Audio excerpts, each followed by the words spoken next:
Good morning. Good morning, and welcome to the Apprenticeship Levy webinar. Just checking that you can all hear us fine. My name is Tim Flagg, and I'm the host for this morning's webinar. Apprenticeship's Lead on the Levy. So first of all, I'd just like to test that you can all hear me okay. That's one of the critical things, otherwise I'll just be talking. You should be able to see at the bottom of your screen a Q&A box, and if you can just let me know there that you can all hear us okay, that would be great. Okay, just testing that's okay, and I think that's good. A few people, okay, brilliant. Right. Well, before I introduce and welcome our expert panel this morning, I'd just like to give you a couple of quick housekeeping things. We can't see you, so don't worry about that, but obviously you can see us. We'll be sharing some slides and some video as we go through the webinar. If your connection drops out, please go back to the original link and you can click through there and come in again. There'll be a Q&A function which you've all started to use already. Please do start to think about questions about how the Apprenticeship Levy is relevant to your business. There'll be an opportunity to put those questions about halfway through and at the end as well. We'll also be asking you some polls about how the Apprenticeship Levy works in your business and what you're trying to get out of the Apprenticeship Levy. So I would like to start off by just quickly giving an overview of our panel, and I'll let them introduce themselves as well. We have Ben Rowland, the co-founder of Arch Apprentices. We have Lizzie Crowley, the Skills Policy Advisor at CIPD, and Emily Austin, the Apprenticeship and Early Career Programs from Lloyds Banking Group. So Ben, give us a quick overview and we'll go down the line. Of course, yeah, thanks Tim. So my name is Ben Rowland. I'm the co-founder of a training provider called Arch. 6 years old now, and we set the program up initially to service the needs of a group of fast growth venture tech businesses here in West London. And the success of the program meant that other people started asking us about whether we could provide for them. So since we've grown, we've now started over 2,500 people, both new hires and also people who are existing employees on apprenticeship programs. So that's an intro to us. Hi, I'm Lizzie Crowley, Skills Advisor for CIPD, so I lead on our research and policy development on the skills agenda. And the CIPD is the Chartered Institute of Personnel and Development, and our mission is to champion better work and working lives. In terms of my involvement in apprenticeships, I've written a number of policy reports looking at the apprenticeship system and also how-to guides to support our members and the wider community in developing successful apprenticeship programs. So I head up apprenticeships at Lloyds Banking Group for 12 years and 5 years program. Since then, we've started over 5,000 apprentices throughout its through a variety of disciplines at different levels, and I've got it to a point today where they're well embedded in the organisation. Fantastic panel, and I'm really looking forward to hearing some of the insights from the panel today. Over the last few months, some of you may know we've run webinars looking at how the apprenticeship actually works and how you can start to prepare. I think what will be really interesting today is to hear some of those stories about how it has actually been working, how businesses are making the most of it, which will then allow you and hopefully inspire you to go to your organisations and use the Apprenticeship Levy there as well. So we've just got a quick overview here, which will give you a bit of a flavour for what we're going to be doing today. First of all, we're going to be talking about how the levy works and giving you some practical advice on how to use that in your organisation. We'll then talk about that from an HR perspective, what standards mean, and then what makes apprenticeships special. There'll be a quick opportunity to ask questions in the middle and at the end as well. So then I'd also just like to do a quick as well to get a bit of feedback from you and to understand whether you are currently a levy, whether you're currently paying the levy or not. So some of you will probably be aware of this and might already be using it. It's just a good gauge for us to understand who in the audience here is really using that at the moment. So if you could just first do that on screen, and I'll share those in a moment. It's a bit like news. Seeing the results come in live on the screen here, it seems to be that the majority are using the levy, which is a great relief, and I think it's probably it's about 67% you share those. So yeah, it's about 60% who are using the levy at the moment, which is great. And there's still 21 there who aren't using that? I think for those guys who are non-levy payers, there will hopefully be some stuff in here of interest and value as well. It's not just about the levy. Yeah. Yeah. People might not yet be able to take advantage of the levy, or they might not be at the threshold, but it very quickly becomes very important. There's opportunities to. Great. Okay. So Ben, over to you. Thanks. So we know that lots of people have heard about the levy. We know that some people haven't, but we know that lots of people have, but are still getting their heads around what it all means. So we thought it might be sensible just to go through a sort of a fairly quick overview of what the levy is. Please, we won't cover anything like all of the detail, and when it comes to the questions about what it means and how it works and all the rest of it, please, there's no such thing as a silly question. It's the unasked one, so please do ask. But we thought we would just through what the levy is. So first of all, just move that out of the way from you, thanks Tim. It is, I think most people know, it's 4.5% of your annual pay bill above £3 million a year. So if your annual pay bill is less than £3 million a year, then you won't be. You'll be one of those 20% non-payers. The moment it trips over the £3 million a year, welcome to the world of the levy. Stick it on.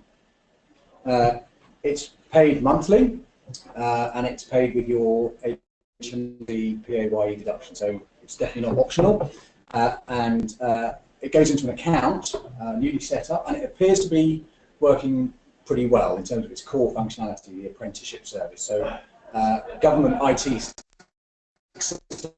into the press, but this is an example of one. It goes into that account. It looks a bit like a bank account, an online bank account. You can see your money coming in, and it also functions as an online shopping portal where you can select the apprenticeship programs that you want. You can select the providers who you want to deliver those apprenticeships for you, and you can upload the details of the individual apprentices onto that, and then it starts to, all funds automatically start to flow through that. The restriction, of course, is that you can't training provider that you wish. It has to be an approved apprenticeship program, either the old frameworks, which we'll talk about in a moment, or the new standards, and through an approved apprenticeship training provider. So on that government service, that online account, you can only select approved program training providers. Government is helping with this. If you just move that to my so I can see it as well. The account has been dropped by 10% for the moment. Whether that will continue remains to be seen, but the government wants to be seen to, they definitely didn't want this to be seen as a kind of a cost-cutting measure. They want it to be really a training measure, so they're putting in 10% on top, so whatever is in your account, you get 10% on top. If you, and this is relevant for those of you not paying the levy, and relevant for levy payers who have exceeded the amount in their account in any given month, the government will subsidise whatever you spend beyond that by 90%. So if you're not a levy payer, whatever the cost of that training is, the government will pay fully 90% of that. So pretty hefty, pretty generous subsidy. And even if you're a levy payer, if you go over that amount, again, government will come in and spend pay for 90% of what is over your levy. They also want to make sure that we continue to support people starting out in the working life. So if you take on someone who's 18 or under on the day they start their apprenticeship, then the government will give a payment of £1,000 in 2 tranches at month 3 and 12. Really crucial to note that if you put your money into it, your voucher as it is, your e-voucher that's up in your portal, your online service, you've got 2 years to spend that. So the clock is kind of ticking. So money that went in May 2017, if you haven't started spending money on apprenticeships by June 2019, the government will take that money and redeploy it to potentially other employers, maybe even your investors to help with that. So it's worth keeping an eye on that. That's the kind of thing to encourage people to act now. And then the final bit on it's worth noting as well, I think it's particularly relevant if you're looking at converting graduate programs into apprenticeship programs, is that the employer NI costs for anyone who's under 24 who's on an apprenticeship program, your national insurance is waived. So there is a, if your finance directors are interested in this, there is a genuine cash benefit to getting people onto apprenticeships as well. So government trying to, they realise it's a big thing they're asking people to do. to a kind of a forced investment in training. I think everyone agrees we need to train more as a country, but forcing employers to do this wasn't taken lightly, and they're trying to make it feel like it's a that they're part of this effort as well with these measures that they've put in place. In terms of how it works, here's a worked example. So let's imagine you are a business with a bill of £40 million a year. Take off the £3 million. So actually, it's going to be worked out on what remains, 37 million. So 0.5% of that is £185,000. If we imagine that you get your government top up, that takes you to £203,000. And the question I get is, well, what does that mean? It might, for example, now I'm afraid I've chosen the apprenticeships that we use. There are nearly 250 apprenticeship standards that you might want to choose from, but these are the ones that we know best. So, for example, that might buy you some digital marketing programs, say 9 of those, some people working in your IT department, the infrastructure technician programs, and some data analysts as well. And these numbers, the 12,000, the 15,000, 15,000, and that's the what's known as the cap, the maximum you can spend on an apprenticeship program for that particular standard. So you can see that kind of gets you to, that will get you to a sensible use of your levy. It's worth noting that it's not quite as simple as that in terms of the calculation, because 20% the funding has to be withheld, so you can't pay your training provider 20% until the person on program has gone through the final stages of their apprenticeship. And of course, people might start at different times during the year, so you might start someone in a year, but actually, if you start them halfway through the year, then 6 months of payments will be made, not fully. So actually, it's quite complex. It gets quite fiddly. It'd be really interesting when you see how Lloyds can calculate going forward how the levy is going to work. We certainly find that lots of our clients, even with levies at this level, which I imagine is much smaller, you'll find it quite tricky to get their heads around how it's all going to work, and what they, in some cases, they might be happy to overpay a bit, but they definitely want it not to be a surprise. So they don't want to have to speak to their finance director in 2 years' time to say, actually, we've got a bill because we over-put people on. Similarly, they run out of money and in 3 or 4 years' time be handing money back to the government that they weren't anticipating doing. So there are some complexities in this. And there are some quid pro quos. So the government put the levy in, but there are 2 other key changes that they made to make it to give employers more control. That's their kind of mantra in this, is employer-driven apprenticeships. The first is around eligibility. So it used to be that if you were a graduate, you basically couldn't do an apprenticeship because it was seen as going down a level. A level 6, which is what a degree is, you couldn't go down a level. But actually they recognise that someone with a degree in history and business might not know a lot about digital marketing. And so it's appropriate, or HR, so it's appropriate for them to go back to the start and build their skills bottom up. So pretty much anyone can now do an apprenticeship. The only limitation is if they've done a degree pretty much in the apprenticeship that they would do. So if they've done a degree in digital marketing, then they can't go into the digital marketing apprenticeship. But we've found that there's actually very few where that applies. And then the second major change is those of us, if your providers have got a bit harassed and stressed, if you've already engaged in this is probably why. So there's basically been a 100% refresh of the training programs on offer. There used to be frameworks that were designed by people like us, with people like City and Guilds, the awarding organisation, and we'd say, we think this is what is the right programme. And they say, we've got to change all that based on a lot of feedback from employers, and actually employers know what skills they need. It's not a straightforward process to get a whole bunch of employers to agree together what the programme should be, but that's what they've done. So these new standards come with they're much more fit for purpose, they are much more rigorous, they're much more credible as well. So I think if you look at the programmes, the standards, which are now only on just 2 pages of A4, so very easy to get your head around, you'll see that actually they, particularly if you compare them to the old frameworks, really quite strong, kind of credible programmes. So that's kind of an overview of the levy and some of the associated changes that go with that. And as I said before, any questions, anyone just about really simple stuff, basic stuff, please do. Great. Actually, just a question on that. I mean, one of the key reasons we wanted to have apprenticeships more in business was to be able to allow those businesses to have apprenticeships which are relevant to what they do. And that's clearly what the frameworks are there now for. The standards. Sorry, the standards. Yeah. Now, do you see the businesses have to come together? We've been talking about how that's what they should be doing, but how businesses are actually starting to come together to put together those new standards now. Yeah, I'd be interested to hear your guys' input on this as well. I mean, I think unfortunately that actually, I mean, I definitely agree that the route to employer-led system is much better, you know, in terms of designing the types of skill, the types of framework, the standards that allow you to develop the skills you really need.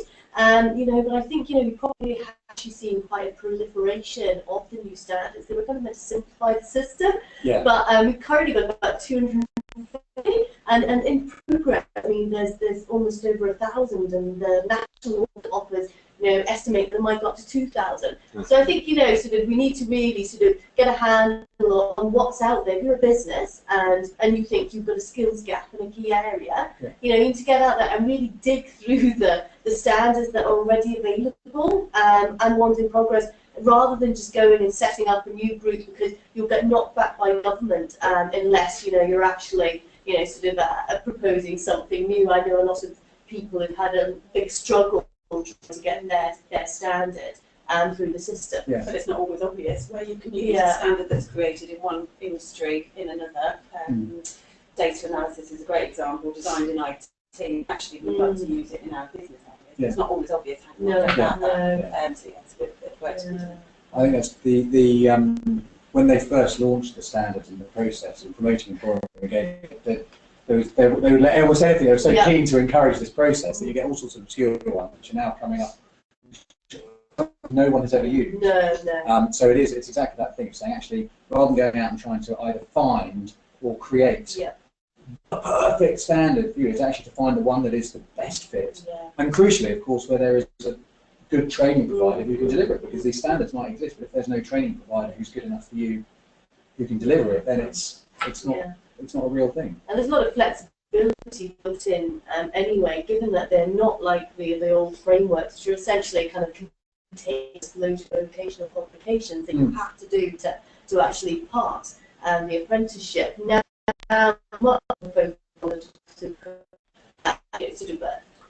skills and capabilities and knowledge that an individual needs, but they're actually really quite short. There's a lot of flexibility to design within that, you know, something that meets the needs of individual businesses. Great. Well, thank you for elaborating on that. I think it's just useful to clarify that. We'll be coming to you, the audience, in just a moment for questions. So if you've got a question building upon what we've heard from Ben, then please do feel free to put that in the Q&A box. I've got a poll here now that I'd just like to launch, which is, in terms of the business objectives for you, what are you actually trying to achieve? So you see there's 3 options on there. Are you trying to understand the levy and how the new funding rules eligibility? Are you trying to figure out what to do with the levy? You've got it there, you just actually understand how you can spend it. Or are you looking more at the skills across the business and specific gaps that you want to plug? So let's see how that's sort of filling up there. Just give you a couple more seconds. Going to see the results coming in there live again. Great. Okay, so I think the majority of people have voted. It's still going up. I'm not thinking it's tailing off there, but people are coming in again. And okay, I'm just, in the interest of time, just going to close it there. But feel free to share your opinions as well in the Q&A box there, and don't forget to put your questions there. So let me close that and share the results there. So I think the majority was understanding the levy rules and addressing the skills needs within the business. Lizzie, maybe come to you first on that one. Is that what you sort of would have thought? Is that what you're seeing across your members, that the key things are understanding the funding rules still?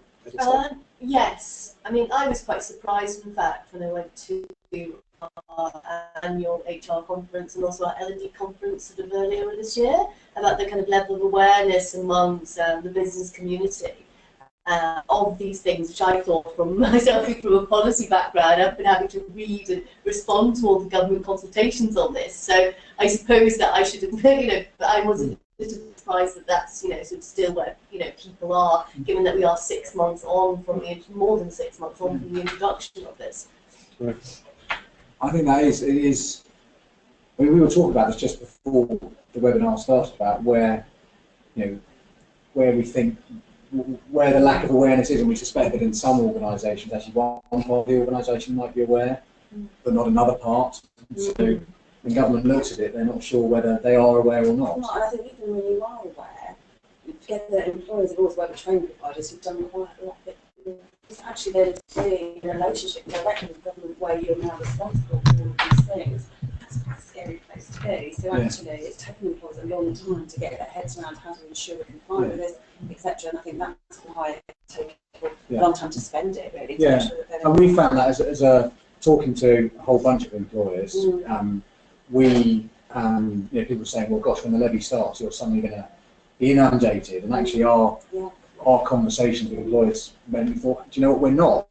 There isn't going to be this sudden surge because people are getting their head around it, and with 2 years to kind of spend it, people felt, well, actually, we want to get this right. We don't want to just rush and put people on programs, because it's dangerous thing to go on a program. It's a proper and kind of like a high potential program. It requires a lot of commitment, a lot of time, a lot of input from the business. So you're not going to do it on the whim just to spend the levy. So people getting their heads around that. I think what might change is when we tick over April 1st next year, and suddenly it's less than 12 months until those first vouchers from the year before, the clock starts kind of ticking a bit louder. People will move to action even more then. But people are definitely picking up now. I mean, for us, we're starting 3 times more apprenticeships per month than we were even 4 or 5 months ago. So those people kind of come through. The government data suggests that there's a fall of about 61% in the number of apprenticeship starts sort of from on this time last year. So I think, sort of a lot of businesses are in that wait and see mode. We've got lots of uncertainties at the moment, Brexit, so I think that potentially businesses are, really thinking through actually what to do. So now they've got the in their hands rather than, sort of previously most people just got free training from government previously. I mean, it's great to see that 37% though, looking to address their skills needs within their business. So that's very encouraging. Yeah. Well, let's move on to some of the questions. I know we've got some questions from the audience. And just a quick note as well, apologies if the sound is a little tinny. I think a couple of people have said there's a problem with the sound there. So there's a bit of air conditioning in the room which might be affecting that. We'll try to do what we can there. Apologies. So let's see some of the questions that we've got coming in here. I'm just going to scroll down. If you see me peering at the screen, that's what I'm doing. So we've got a question from Sophia. She says, by when do employers need to start spending the levy? Is it 2018 or 2019? Shall I? Yeah. Just on the sort of technical note. So if the way it works is your levy that was in May 2017, that it'll be converted into vouchers which have a time May 2017, so have to be spent by May 2019. So if apprenticeship programs by May 2019, then you will lose that money. If you start a bunch of programs in, let's say, April 2019, it will automatically use your oldest vouchers first. So it will use those May 2017 vouchers. But it is unlikely that the build-up of vouchers over the whole of that time period means it's almost impossible for you to then spend all of that levy. So you'll spend the first, and for a time it will look like you won't have to hand money back to government, but at some point that will catch up with you. And that's why, as I say, it is quite a fiddly business we developed this calculator as much for our own purposes, but our clients are now using it and I think benefiting from it, which actually allows you to say, well, if we start these people on these programs at a point in time, what does that mean for our overall levy spending, for our unspent vouchers? It is just a fiddly thing to do. So the short answer is try and start, if you don't want to lose your vouchers, get your head around as soon as possible and start spending as soon as possible, and that then reduces the risk of you having to hand stuff back. But that then has to be balanced with what we were talking about before about making sure you get it right as opposed to just rushing into it. Great. Okay, I think that was a sort of a factual question now. I've got a question from Andy here. Says, I think there's also a lack of knowledge at the educational level promoting apprenticeships to the next generation of people in business. I mean, that's been something which there has been an attempt at education. I mean, maybe, Emily, if we come to you from a sort of a business perspective, what's your kind of view on how much education has been? I wholeheartedly agree with that. I think, I've been in this for 5 years, and it's always been an issue and continues to be an issue. I mean, it's much better than it was. So young people are getting it. I think businesses, actually, I think teachers and parents still aren't quite there yet. I actually mentored a young person on work experience with us not long ago, and we have our own issues with perceptions of banking, as you know, but the teacher hadn't really prepared the issue into banking, what it might be like, and hadn't really prepared them for alternative routes other than university. And having come into us and had his eyes opened, he was like, wow, this is really what I want to do, but actually I don't think my teacher's really selling it in the right way. So I think there's more probably businesses can do with teachers to support teachers around what's out there, but more we need to do with parents. So it's getting better, but it still remains an issue. I mean, there was a lot of money spent on advertising, a big advertising campaign, getting Go Far, and you'd hope that's having some sort of impact on both the parents and the teachers as well. Ben, what's your experience been of actually talking to the potential apprentices coming in as well? Well, definitely, lots of them do it sort of despite the advice they're getting, rather than because of it. So there's definitely a challenge there. I think that since we got about the same time, 5 or 6 years ago, perceptions have definitely changed, and we now get people from private schools, people who've got offers from Oxford and Russell Group University. Actually, I don't want to do that. I want to do an apprenticeship instead. So we've definitely come a long way. But I think that teachers are, in a weird way, sort of uniquely ill-equipped to provide advice on this, because they're one of the few professions left, along with perhaps lawyers, but even that's not necessary to anymore, and doctors, whose job by and large depends on their degree. So they see their degree as actually the key to getting their job. And if you're a history teacher, you would have done a history degree. I don't know, whereas they don't know about alternative routes. Well, I suppose it's a lot of it's about the balance of incentives in schools, what actually judged on in terms of, Ofsted ratings and all of that. So they're driven to, sort of push young people through the university route. That's how they get marked. So I think there really needs to be a fundamental rethink, about actually sort of what we judge as success for a young person. And also, we run a number of programs to actually sort of get HR practitioners into schools to talk to senior level. It's called Enterprise Advisors. You can get in contact if you want to get involved, but essentially that is then speaking to the principal, engaging with businesses in the local community, and bringing up things like ensuring that apprenticeships are promoted alongside the academic route. So there's definitely stuff that that you could definitely do in your area to help sort of shape this up a bit. Well, we're along. The one thing I would say, we are a long way to come back from a trip to the States, how they deliver apprenticeships and where they are, and we're miles ahead of them. So they've got something like $1.4 trillion of student loan debt, and at the same time they have 6 million empty jobs which they can't fill because of lack of skills. So they've got a really broad. So if we think sometimes as employers, you think, actually, I can't quite get the skilled people, and apprenticeships could be a great way to build those skills. We can be grateful that we're, where we are at the moment, where they are in the States. I've got a more practical question, Helen. Is how does this issue of individuals working part-time either apprenticeship at a slower pace? Now, that is often one of the challenges which businesses will sort of be reluctant about, because the individual has to take time out of the workplace. Do you want to maybe kick off with that one? I mean, it depends on the individual case, but the extension of the apprenticeship, making sure that they are able to get time back off for learning is things that we would do to make it happen. We don't cut off apprenticeships a certain number of hours, anything above 16 hours. We're able to facilitate. I think there's a bit of a confusion out there amongst the business community about the flexibility to offer, sort of part-time sort of opportunities. Which sort of the people thinking that actually needing to be a certain set number of hours a week to actually do an apprentice, but there are opportunities to actually have them over a longer term. I think they ran some interesting pilots in Camden around the use of flexible apprenticeships to support lone parents back into the labour market. Great. Okay, thank you for that. And then a question from Ling. If we do opt apprentices to also do their NVQs for English and maths, would the levy cover this, or would this be something the business would cover themselves?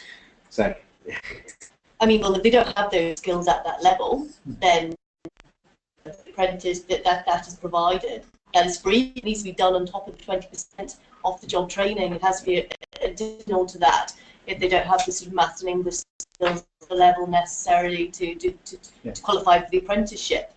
So it is an additional burden on that business for thinking through actually sort of the length of time someone's going to have to spend sort of not in the workplace. But the government, but the key point you said there, Yeah. for that, the basic training if it's required. So it's not free from the time point. No.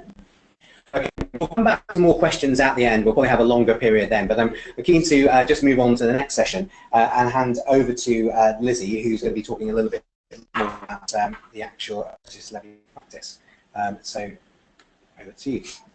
Okay, great. Well, I think sort of it's important to, before rushing off to spend those vouchers and they're landing in your account, even if you've got some in there from sort of earlier this year in May. I think it's important to kind of go back to basics with this, because apprenticeship is not a short-term fix for a particular skills problem for the business or a recruitment issue. They're a medium to long-term way to grow your workforce and ensure that you've got the skills to meet your future business needs. So it's really important to sort of rethink, refresh, and look at your workforce development planning approach. Particularly, mentioned sort of, I think is a perfect time to do so. We don't know in terms of access to labour from the European Union in the future. A lot of uncertainty. It's an incredibly tight labour market. There's very low unemployment. It might be quite difficult to source the talent you need unless you begin to think about growing your own. So now is the perfect time to actually do that, to really think about actually what's your business strategy, what areas are you wanting to grow in, and then how does that align to actually our workforce development approach, and what part could apprenticeships play in delivering those skills needs. So I think that's the kind of number one step. So once you began to identify, sort of areas where the demand and the supply of skills, there's a gap, that could be your existing workforce, and the existing skills of the teams you already have, thinking about whether an apprenticeship could be a way to grow those skills within your business. Or for instance, you might have identified an area of very high turnover in a particular part of your business. Could potentially help address that by enabling sort of they're generally a lot more loyal, and so generally stay with your business after. So, I mean, or you might, for instance, look at a particular area of your workforce and identify actually, like for instance, BT Fleet did, that within that all their sort of technicians within 10 years retirement, and there were actually very little. There very huge scarcity of those technical roles in the market outside, so they won't be able to just easily draw in people from who are potentially trained in other firms. So they identified that gap, and they put an apprenticeship program to address it. But I think if you haven't used apprenticeships before ever, it's really kind of crucial if you just an approach first. Start small. I mean, this will enable you to make the case for the rest of your business that apprenticeships is a really key tool to kind of growing your skills needs, because they're not simple, it's not easy. Your training provider will help you, but there's a lot of things that you need to put into place to ensure that you've got it, you get a successful program. Great, thank you. And sorry, just moving on to the next slide. And do you want to talk through the next level as well in terms of what's in it for my team? I mean, well, yeah, certainly. So within sort of HR itself, there are opportunities. We have had apprenticeships in HR level 3 and level 5 historically, apprenticeship frameworks. However, there's been sort of relatively sort of low take-up sort of in the past of that sort of route into the industry as a way in which to kind of grow skills within our own teams. So, I mean, we were really excited to be involved with a whole range of other businesses in developing, you know, our HR apprenticeship standards. So we worked with and set it up, so as a member, well, we're not allowed to, it's got to be led by a key employer, you know, work together to develop actually sort of, you know, HR apprenticeships look like at 2 levels. So we've got a level 3 HR support apprenticeship, and by the end of that, individual will, you know, have the opportunity to, you know, become CIPD accredited if they want to. And then we've got an HR consultant apprenticeship, and that's at level 5. And that basically, you know, once you will be sort of a CIPD accredited, I think it's an associate level. Yeah. Yeah. And as well as HR apprenticeships, we're also developing apprenticeships in learning and have never been apprenticeships in L&D before. So I think, you know, we're really quite excited about that as an opportunity, because actually sort of I think we've been promoting apprenticeships for a very long time as an organisation. So it's great to see actually sort of our profession begin to you know, take this on board and actually think about really the ways in which we can use apprenticeships to develop the skills we need to ensure that we actually have great people management. Where the levy has catalysed a really significant change. So I think last year there were, you mentioned there were pretty low. Oh, only around more than 100 or so apprenticeship total last year. We, just as one provider, started our first cohort of HR for 35. Wow. So you can see that, you know, the HR community finally saying, actually, here's something that we can do both. I think it's because are able to get, you know, the accreditation, also a role model to the rest of the business. Look, here we are, we're serious about apprenticeship. We're using it ourselves, but it's been striking. It's taken us by very pleasant surprise. But that's been the response. So just to summarise then, we want to sort of talk about what is so great about apprenticeships. I mean, Ben, do you want to maybe... Well, I can talk, but I think, Emily, you know, you're kind of as the employer, you've probably got the most authentic voice around the table about what's great about them. Yeah. I mean, I think that it's on 2 levels really. One for the individual who's for the business area that's employing them. I think for an individual, the apprentices in our business report back things, for example, like they feel more visible, they feel more valued, they feel like they've got structure and a career path and progression and opportunity.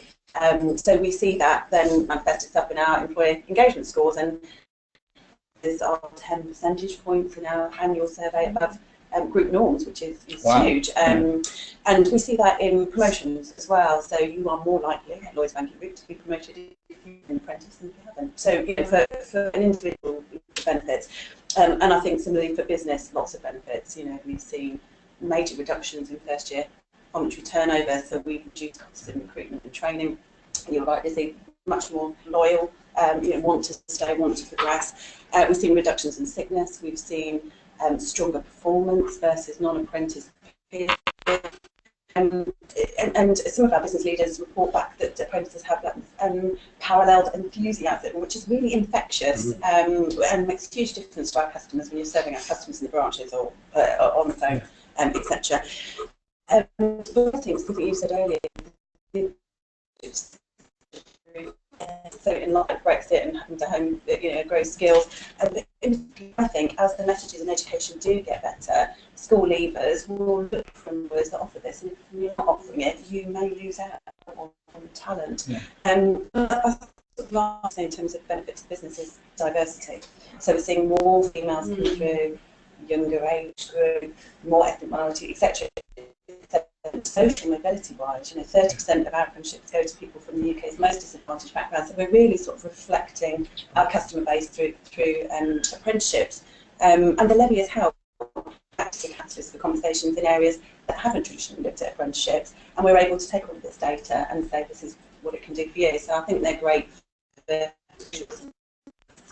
And how has it changed the culture of the organisation? I mean, one of the things which I've found when Apprentices is you line manager to the apprentice, and that line manager then has a responsibility for nurturing and really thinking about the sort of what we do in the education you call pastoral care of the individual. Has that changed the organisational structure and the ethos?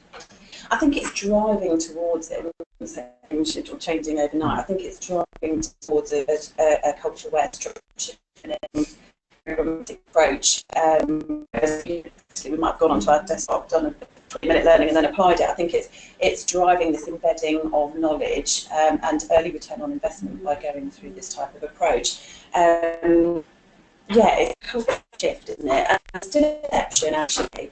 Apprenticeships are for new to role or new to companies, 16 years old, and actually that's not the case. So really the cultural change we want to drive is apprenticeships are a key learning intervention that any age can use at any time to progress their career.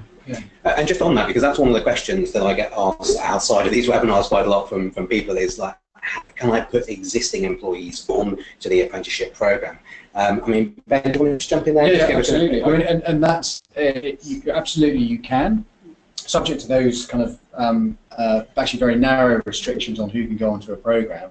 I think the question is more about people saying, well, why would I? If someone's got a degree already, why would I put them on a particular programme? And I think the the responses you can take, I don't know, whether your preferred Saturday night watching is Match of the Day or Strictly Come Dancing or the X Factor, whatever it is. If you imagine someone, if it's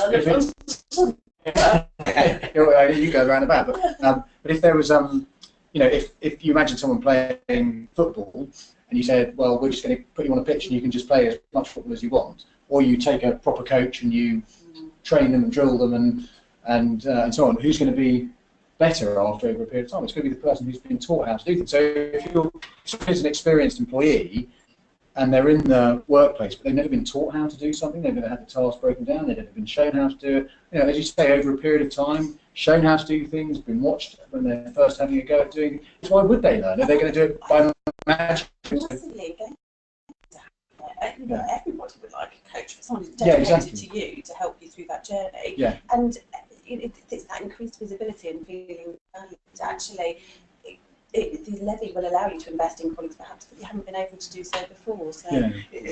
There's a push and a pull factor there. There's obviously the L&D function able to go out and evangelise about the apprenticeship levy, but do the individuals in the organisation who might be able to benefit, who are already in their careers, are they coming now more and asking for that?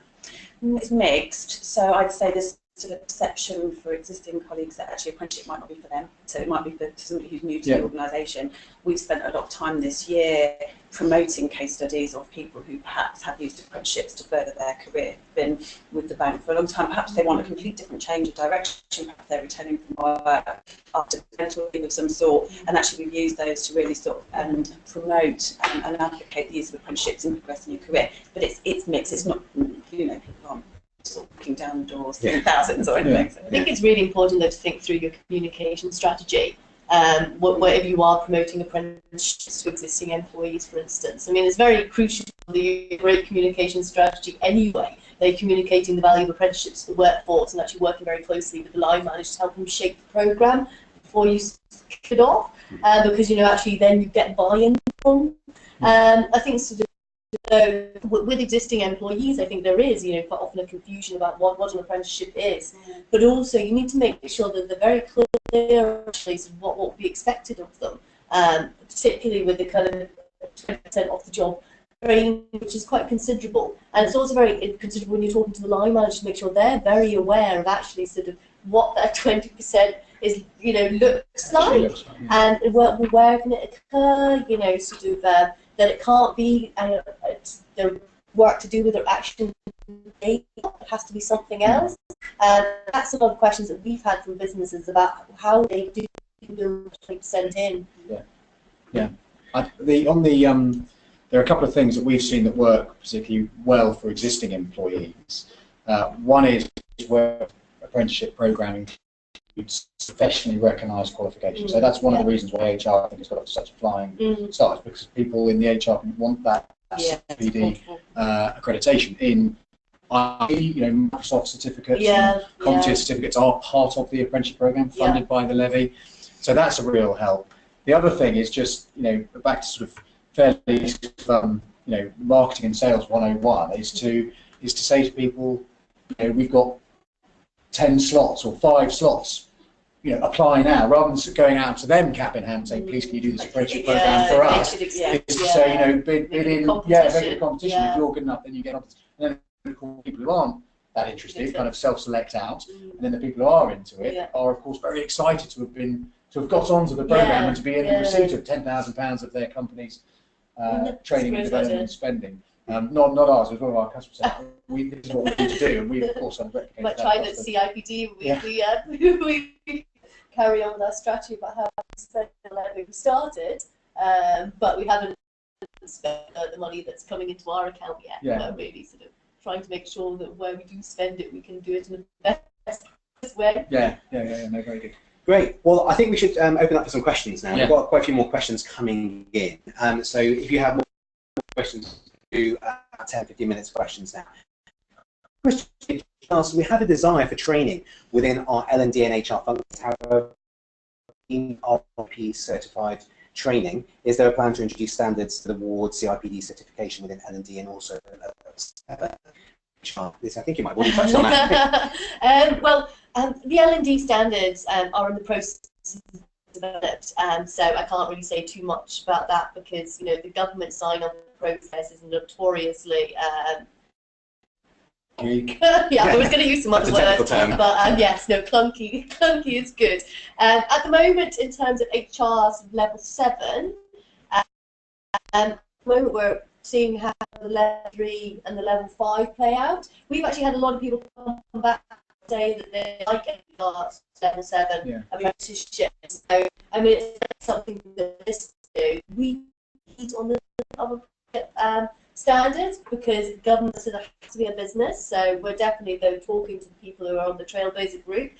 In terms of kind of accreditation, this is part of the level 5. You have to have sort of CIPD accreditation to actually complete the level 5 apprenticeship. Over the level 3 apprenticeship, it's voluntary. So it's not self. You can apply, but because it's not within the standard, I think, correct me if I'm wrong, it's not part of training. But we are including it in it, and it will be funded by them. So it's something to do. David, I mean, if you want to get involved in the creation of that level 7 standard, I mean, the only at the moment, we're actually a bit of a part for the institutions for a new standard we're developing for the advertising industry, where they're trying to make it a lot more quicker, a lot less kind of toing and froing between the bureaucracy of government and the noble employers to help develop standards on behalf of their industry. So hopefully we'll have a quicker process next year. We'll see. Okay, moving on to the next from Cheryl Thomas. It says, would it be appropriate to encourage apprentices to sign a training contract, expecting them to work for the organisation for a minimum of 2 years to get return on investment? That's a good question. I mean, Emily, can I come to you on that one?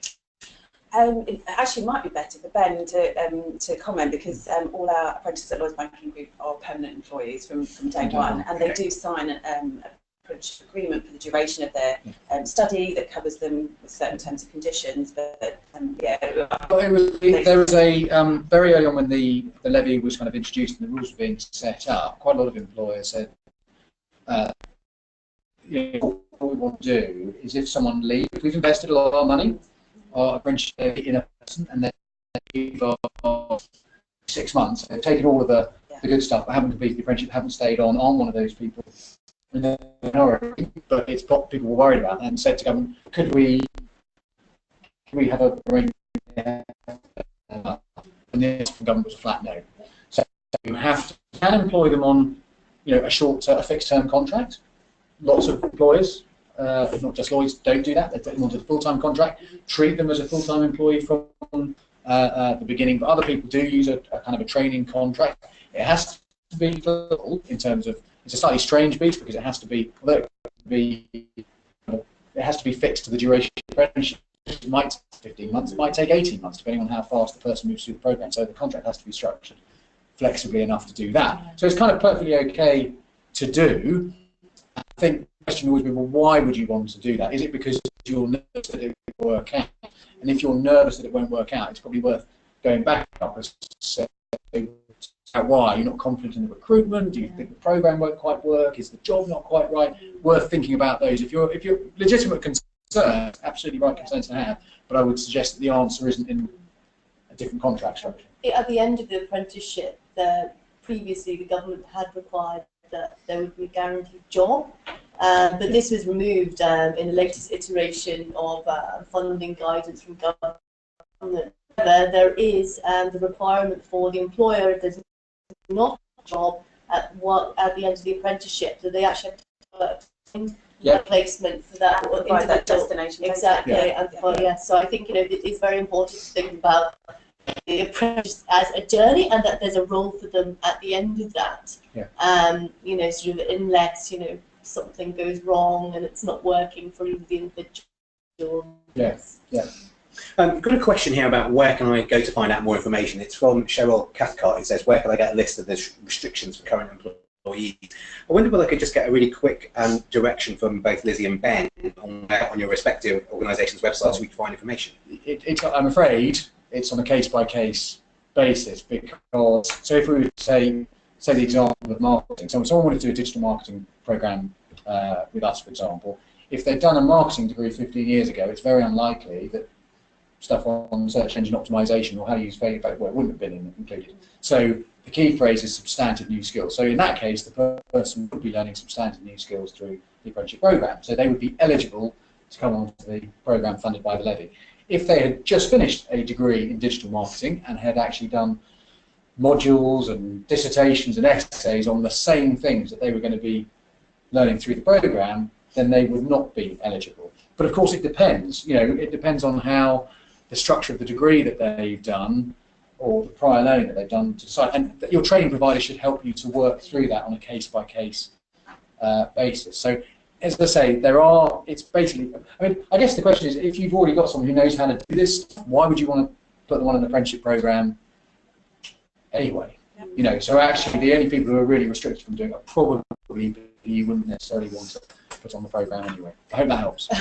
In terms of where to get some advice, our website, we've got an Apprenticeship Levy hub, which you can get there from our main page. We produce a number of guides which are freely downloadable. Sort of how to make apprenticeship work for your organisation is one of them. Guide on the Apprenticeship Levy. We have a number of podcasts with businesses, who demonstrate how they've developed successful programs. There's some videos on there, and there's also a number of research reports, which is my area, looking at kind of employer perspectives on the apprenticeship levy. Go there, but also I would recommend to anyone who has a question that they're struggling to find, because the government website is an absolute nightmare to get information from. But the National Apprenticeship Service are actually really helpful. And sort of they're very keen to talk to businesses. So I would really recommend picking up the phone. It's a free 0800 number. I don't actually have it on me, I'm sorry. But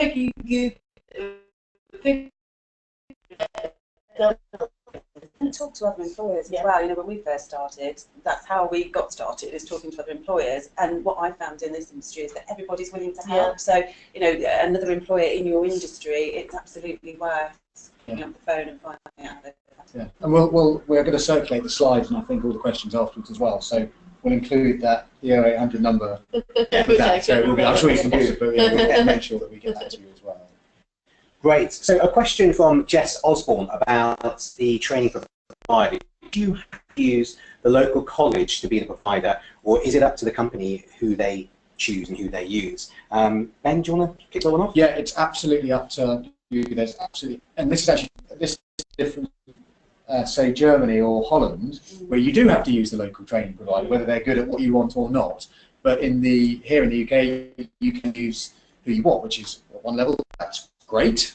On the other level, it kind of opens up that minefield. There are currently 2,000 training providers who have got through onto the approved register, And I think the process of selecting who the right, I mean, clearly they'll be, do they cover the program that you want? That's kind of the first sift. There'll probably be then a second sift on the geography, because although we do a lot of our delivery remotely, virtually using our online campus and online classrooms, but actually you still have to visit. Yeah. There is still the requirement for some physical contact. So there's a geographical sift, but thereafter, the government, the new website and finding providers is pretty good on things like, it shows the success rates, the retention rates, things like that. But again, speaking to other employers about who they use, we're a provider.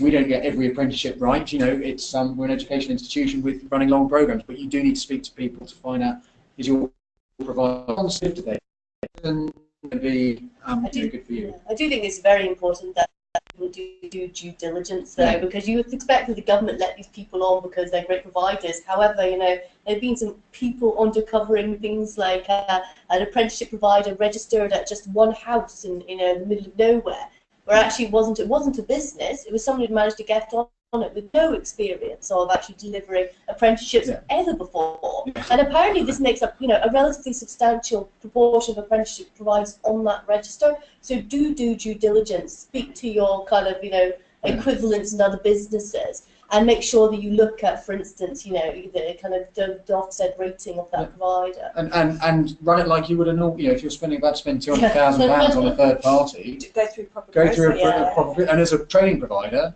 we like to think we're a really good one, and Ofsted think so as well, and all the rest of it. But we welcome that. It's a good training. Will be of course we'll go through that process and make sure that it's going to be a solid program. We get you, you get us.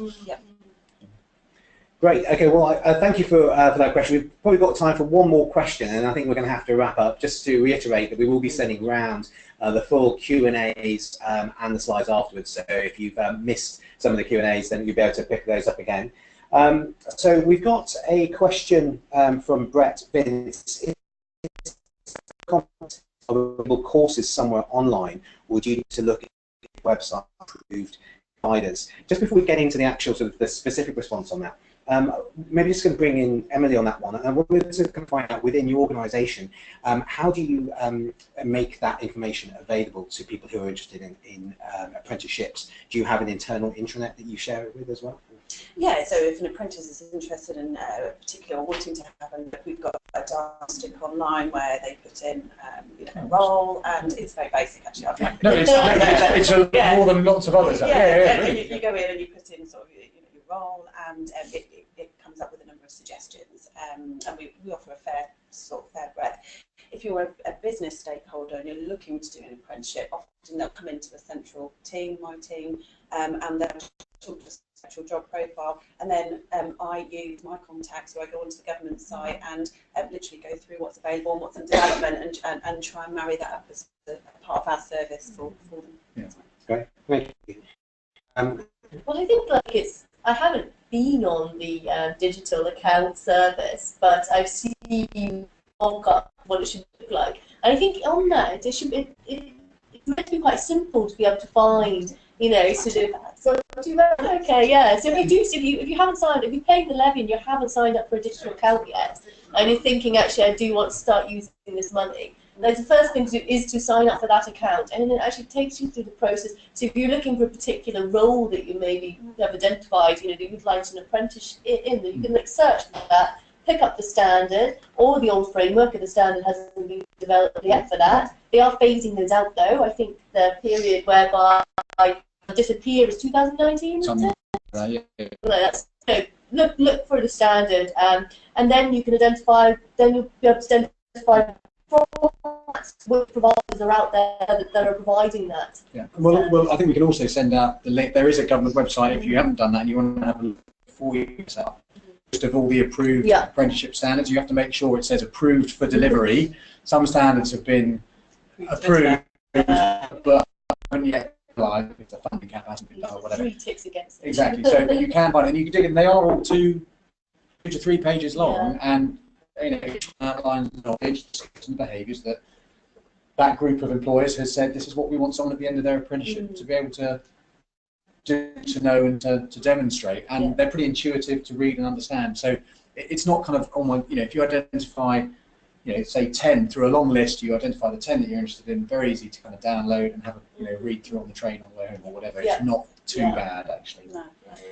I'm just throwing Chairman's question there at the end there, just to wrap things up. If I could get one piece of advice from each of you for an organisation that got some apprentices in and is wondering how best develop, what would be your advice from your experience on what they could do next? Maybe start with Emily. In terms of evolving it and growing it, I'd say find a hook to your strategy and the need for apprenticeships in that. Get yourself an executive sponsor who can bang the drum for you, and use current apprentices and current data to keep selling to the business. In my experience, once process, it's a continual re-education and communication over and over again until people have got it. Thank you. So that would be my... Brilliant, thank you. And Lizzie? I mean, really quite similar. I think, building in evaluation into your apprenticeship programs to ensure that you are collecting that data, that actually you're able to, pull together that package of information to and your program's actually working effectively. For instance,